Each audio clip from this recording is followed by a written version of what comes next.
I do not know why a simple man like me, who does not want or need any trouble, should be asked to speak on a subject which can be both emotive and divisive, and to do so in the company of distinguished Ghanaians and Accras of high public standing.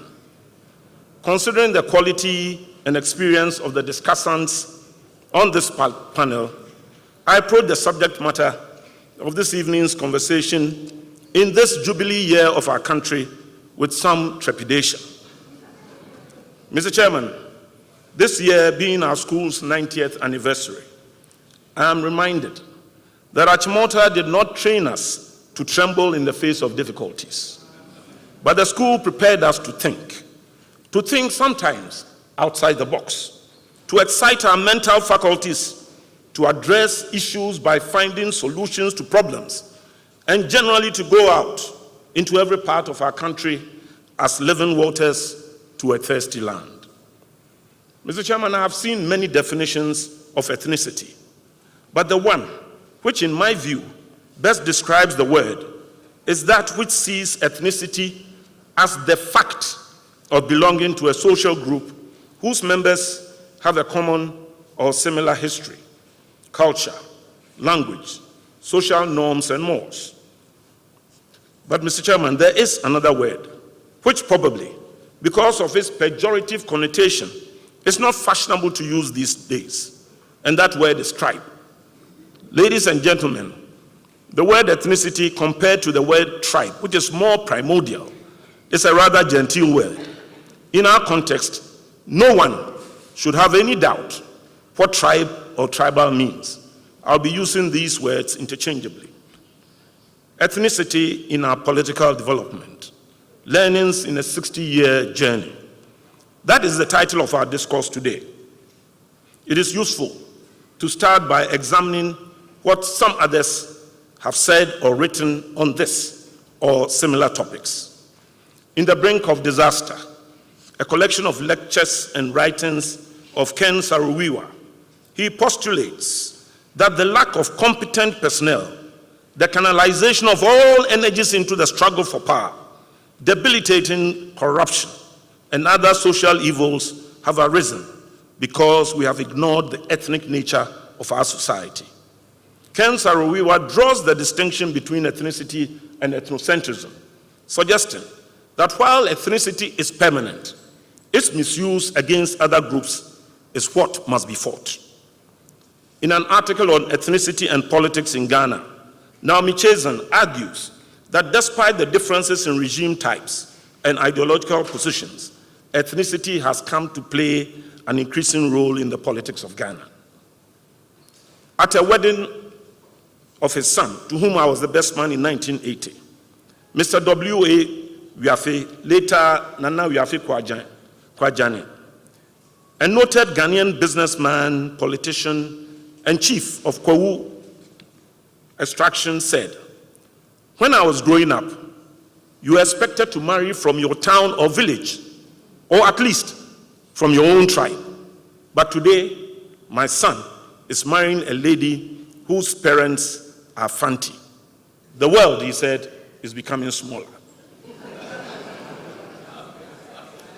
Mr. Chairman, Ken Saro-Wiwa's point, even though he was speaking about Nigeria, is that our societies are basically ethnic in nature, and all the various ethnic groups are struggling to get a piece of the national cake. To get a piece, one has to control national resources, and this can be done through attaining political power. Hence, ethnic groups have tended to line up behind political parties or leaders who, in their view, are likely to get them their share. The lack of competent people and self-aggrandizement of officials and leaders further draw back the development of our countries. I share Saro-Wiwa's view that ethnocentrism should be fought, since there's no real basis to discriminate against others because they happen to be born into another tribe.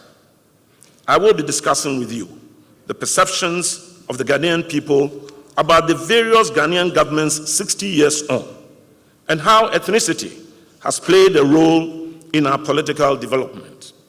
I agree with Naomi Chazan that ethnicity continues to play an important role in the politics of Ghana. Let me come to the point made by Mr. Wiafe.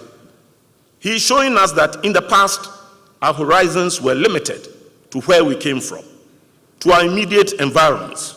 Today, the limited frontiers of tribe have, through intermarriages, been breached and may yet provide us with one way to the future which we seek. Mr. Chairman, permit me to discuss some political developments in our country, Ghana, over the last 60 years, and see how ethnicity may have influenced various governments. The euphoria of independence from the British Crown in March 1957, under the leadership of Osagyefo Dr. Kwame Nkrumah, and Nzima from the western region of Ghana, promised much for Ghana. Dr. Nkrumah was a democratically elected leader who later became the undisputed dictator of the Ghanaian state.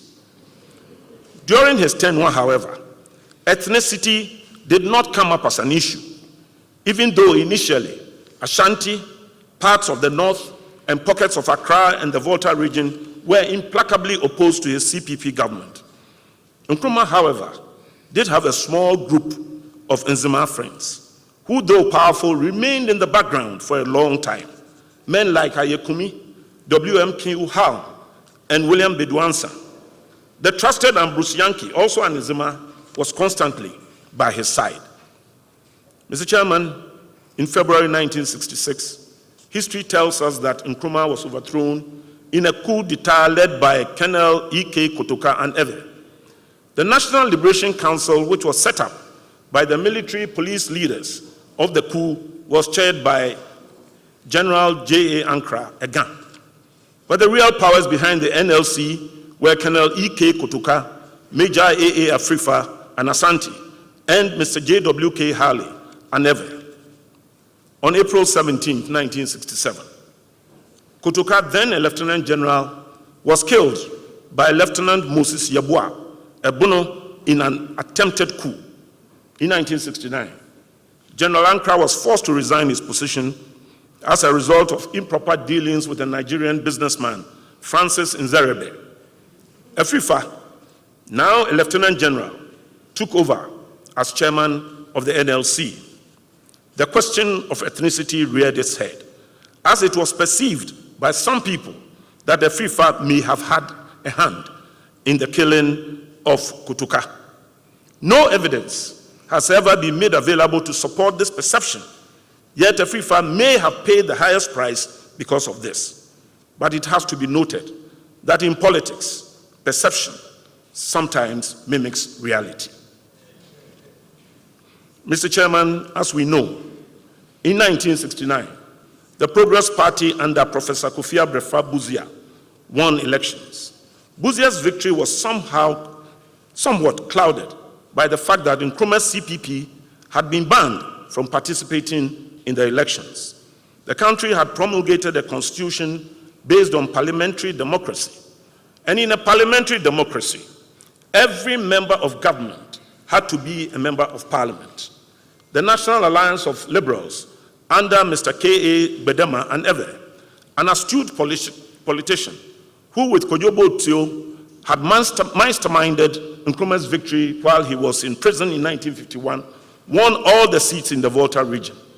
Professor Buzia, a Bono from Wenchi, was legally barred from appointing anybody from the Volta region as a minister because the Progress Party had no MPs from the Volta region.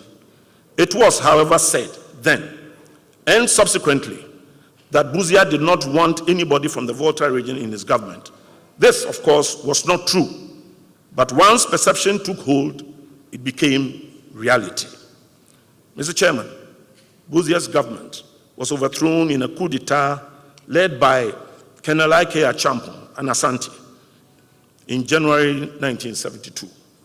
Ethnicity was certainly not an issue during the 7-year Achampong regime. It is to the credit of Achampong that he caused the removal of the requirement of stating one's tribe on public application forms. Achampong, however, wanted to keep the military's involvement in politics intact and proposed a new political arrangement called Union Government or Unigov. That is a government of the military and civilians. In a referendum, Achampong tried to massage the results. And Ghanaians were incensed. General Achampong was removed from office and placed under house arrest in a palace school led by General Akufu, his deputy. General F.W.K. Akufu was soon overthrown by junior officers and men in the June 4th uprising led by Major Boachijan, Ebuno, and J.J. Rawlings and Eve.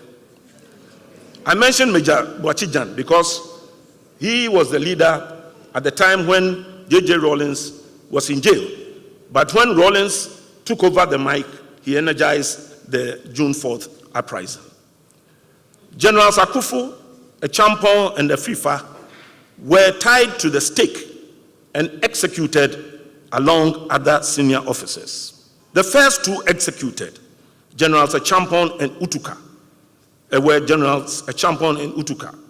Ladies and gentlemen, in any event, the AFRC lasted only 3 months, giving way to the government of President Dr. Hela Liman, a Sicily from Gwolu in the Upper West region. The 1979 Constitution, under which Dr. Liman operated, was based on a complete separation of powers, very much in the US mode. All ministers were appointed from outside Parliament.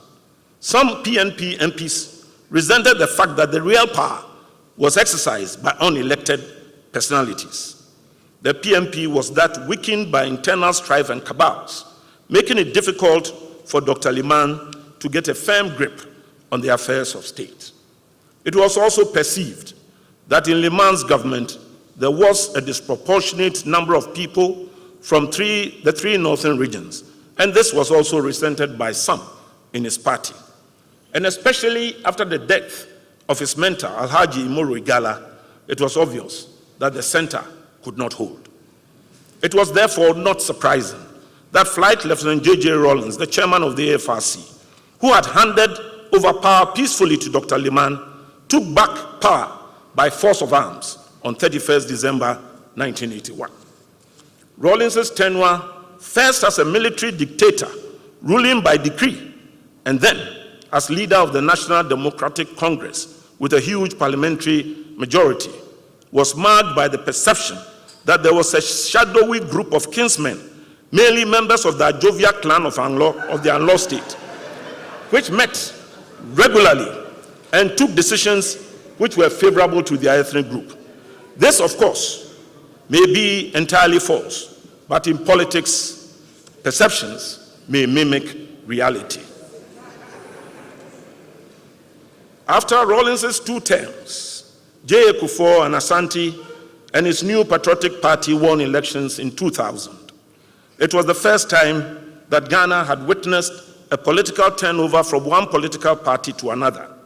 There was the general perception at that time that Rawlings had given far greater opportunities to his own other tribe and the northern tribes to the partial exclusion of the Akans. Kufuor's win was therefore seen by some among the majority Akan group as taking power for them. During Kufuor's tenure, it was perceived that the ethnic complexion of his government was skewed in favor of the Akan tribes, especially his own Asante people. Kufuor was also attacked for not having at one time or the other any minister from the Upper West region, even though he could not claim, as Buzia did, that he was constitutionally barred. The difficulties which had encompassed the regimes of Buzia and Liman led Ghanaians to adopt what is essentially a hybrid of the parliamentary and presidential systems. From 1992, a president could appoint ministers from within or without parliament, with the constitutional limitation that the majority of the ministers had to be from parliament. In 2008, another political turnover occurred with the pendulum this time swinging in favor of the National Democratic Congress, led by President John Evans Atta Mills from the Central Region. Mills's government was not distinguished by any ethnic coloration. He unfortunately passed on during his first term, marking the only time a sitting head of state had died in office. His demise paves the way for the Vice President, Mr. John Mahama Egonja from Bole, to take up the position of President. He wisely brought in Mr. Misata, who, like Mills, was a Fanti, as his Vice President. After completing Mills's term, Mr. Mahama secured his own mandate to govern after winning the 2012 elections. And for the first time, we had a fully fledged election petition brought by Jacob Echebilamte, Nana Akufo-Addo, and Dr. Mahamadou Bawumia. And after a very lengthy court process, the Supreme Court ruled against the plaintiffs. The leader and candidate of the New Patriotic Party, Nana Akufo-Addo, decided not to seek a review of the decision and made a statesman-like statement accepting the decision of the court and thus the results of the election. During Mr. Mahama's term, the general perception, and it's not too long ago, the general perception was that he promoted the interest of his kith and kin to the detriment of other ethnic groups, especially in appointments, scholarships, business deals, and recruitment to the public services, especially the security agencies. This was the general perception. And again, as you all know, sometimes in politics, perceptions mimic reality. It has also been noted that President Mahama did not have any minister of cabinet rank from the Ashanti region, at least in his last year in office. Mr. Mahama became the first sitting president. You know, someone just said, Dr. Ajima Mensah, he was in the cabinet, but he was moved out to Western Housing, which was not a cabinet position. So there was no Ashanti there. Mr. Mahama became the first sitting president to lose an election and hence his job. Ghana has now established a political culture which says no politician has permanent tenure. We have ushered in the era of Nana Addo Dankwa Akufo-Addo. His accession to the presidency marks the third political turnover from a governing political party to an opposition party in the Fourth Republic. Even though it is too early to make a judgment on the ethnic complexion of his appointments, it is generally believed that it is dominated by Akans.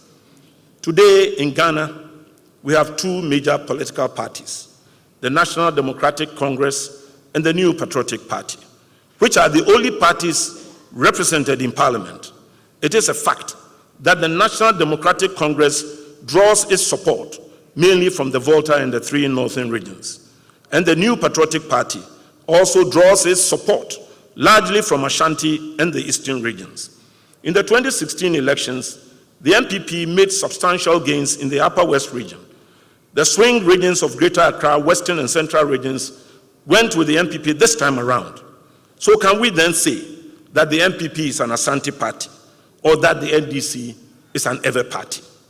This is a matter I leave to you to think about and discuss. Mr. Chairman, I am of the opinion that 60 years on, many of us may still be in our tribal cocoons. Our perceptions are formed on the basis of our own worldview. Perhaps our experiences, often nowhere near reality. It may come as a severe shock, and I'm quoting from Robert White, who said it may come as a severe shock if you haven't given much thought to this subject before. But our precious cast in stone objective beliefs are often totally in contrast to any reality. Or more accurately, they are our perception of reality than the reality itself. 60 years on. Ghana, what do we do? First, we must accept that ethnicity is a fact. And there's nothing anybody can do about it. No one here asks to be born a Dagati, Fanti, or Krobo. And no one can decide to become an Asante, Kusasi, or Krobo if one is not born as such. So long as procreation continues, there will always be different ethnic groups in Ghana. Our problem is not because of our being Buno, Ekwiapem, or Ewe. Our problem is ethnocentrism or tribalism, where people develop a fanatical attachment to their tribes that they think other ethnic groups are not quite like them, and therefore they should be looked down on. When you begin to think that it is only your ethnic group which has amassed all the good gifts which Providence has bestowed on us, and that another ethnic group has monopolized all the negative traits in man,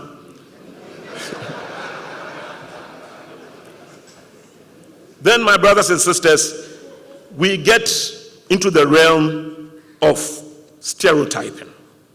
If we stop to think about it, we will come to the realization that tribal stereotyping does not make sense. Respect for each other, irrespective of tribe, is the beginning of the acceptance of other ethnic groups. The collective ideas and energies of our people have to be harnessed for the development of our country. My brothers and sisters, there is wealth in our diversity. Indeed, our president, in his 60th anniversary address to the nation, acknowledged the importance of ethnic diversity when he asked Ghanaians to take pride in our diversity and rise above ethnic and sectional interests. Let me also remind you of the Achimota School crest, which adorns our admin block and which you will find also in our anniversary cloth. You will notice that the shield or crest represents the keys of a piano. Dr. Kweji Agri, who designed it, told us many years ago, you can play a tune on the black keys and play a tune on the white keys. But for harmony, you need to play both white and black keys. It is assumed that having experienced racial discrimination in America, Dr. Kweji Agri was thinking about the black and white races and what a harmonized world we could have. I, however, believe that Dr. Agri was thinking about the chiefs and people of the Gold Coast as well, a point which has been made by the chairman. Hence the motto of the school, Ut omnes unum sint, that all may be one. For harmony in our country, we need to work together as a people. That is the lesson of the Achimota School crest. Second, we need to build an opportunity society where government does not dictate, but empowers all citizens by creating an environment where each individual can attain his full potential.